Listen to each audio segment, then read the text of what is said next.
যে আমরা যে খেলাটা দেখেছি। তো ওইদিনকার রাত্রে আমি অনেকেই পিটিশন পোস্ট করছে। হঠাৎ করে তৌসিফ ভাইয়ের পোস্ট আমার সামনে আসে, আমি কারণে কমেন্ট করিনি।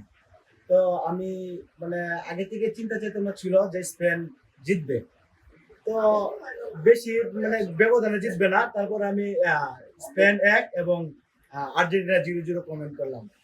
তো কমেন্ট করার পরে শেষে আজকে যে তৌসিফ ভাই যে একটা আয়োজন করছে, আসলে এটা অন্তত ভালো একটি কাজ। এতে করে আমি পুরস্কারটা পেয়ে যতটুকু না খুশি, তার এত সুন্দর যে আয়োজন করছে এতে আমি অন্তত খুশি।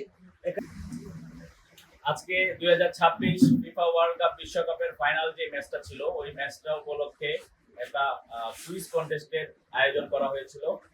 এটা পুরস্কার বিতরণ অনুষ্ঠান। আজকে পুরস্কার বিতরণ অনুষ্ঠানে উপস্থিত সকলকে জানাই আমার শুভেচ্ছা ও সালাম। আসসালামু আলাইকুম। আসলে মানুষের জীবনে খাদ্য, বস্ত্র, বাসস্থান, চিকিৎসা, যাতায়াত এগুলো খুবই অপরিহার্য একটা বিষয়, কিন্তু এর বাইরেও একটা জিনিস এটা হচ্ছে বিনোদন।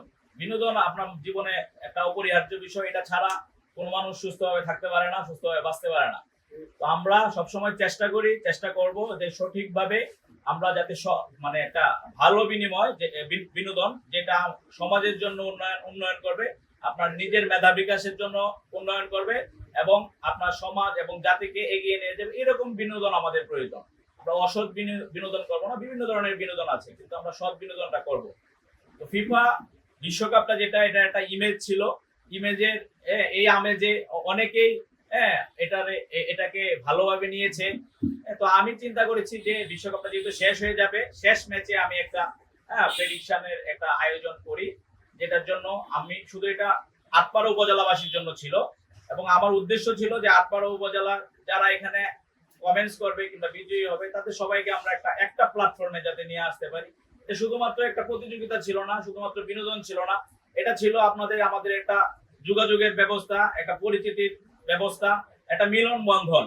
তো আমি এই উদ্দেশ্যে আসলে এটার আয়োজন করেছিলাম, যার ফলে আমার এখানে প্রায় 1200 জনের মতো এখানে অংশগ্রহণ করেছিলেন। তাদের মধ্য থেকে 37 জন আপনারা সঠিক উত্তর দিতে পেরেছিলেন। তো আমার উদ্দেশ্য ছিল প্রথমে যে আমি এখান থেকে 5 জনকে পুরস্কৃত করব।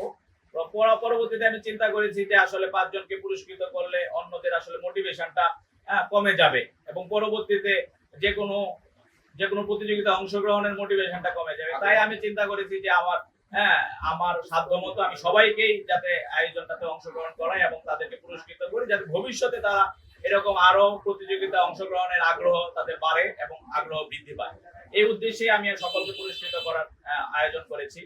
আসলে এটা আমার একটা উদ্দেশ্য ছিল যে আমি চাচ্ছি যে আটপাড়া উপজেলাকে একটা আইডল উপজেলা হিসাবে নিয়ে যাওয়ার জন্য, যেখানে শুধুমাত্র আমার এই যেটা যে কন্টেস্টটা যেটা ছিল, এটা কিন্তু কোনো বয়স ব্যান্ডিং কিংবা জেন্ডার ব্যান্ডিং ছিল না।